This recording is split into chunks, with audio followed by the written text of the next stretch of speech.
Wallah, je te jure. En France, tout le monde utilise ce mot aujourd'hui. C'est devenu mondial. Les musulmans, les non-musulmans, les jeunes, les moins jeunes.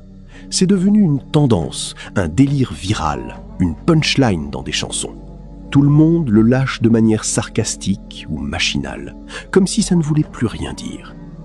Mais si tu savais réellement ce que signifie « Wallah », tu ne le dirais jamais pour plaisanter ou pour remplir une phrase.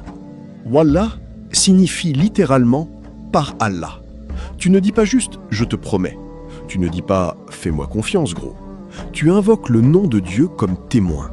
Tu places le Créateur entre toi et tes paroles.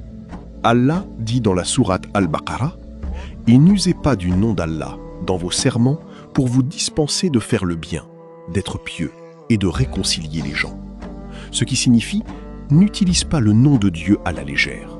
Ne le jette pas n'importe comment dans tes conversations. » Et le prophète Mohammed sallallahu alayhi wa sallam a dit dans un hadith du Sahih Bukhari « Quiconque jure par Allah, qu'il dise la vérité. » Regarde ce qui se passe aujourd'hui.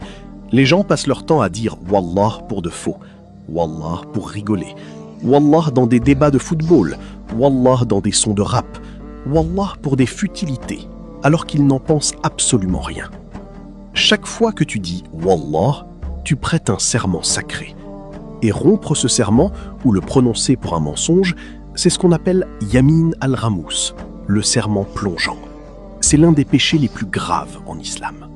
Les péchés majeurs sont associer des partenaires à Allah, manquer de respect à ses parents, ôter une vie et faire un faux serment.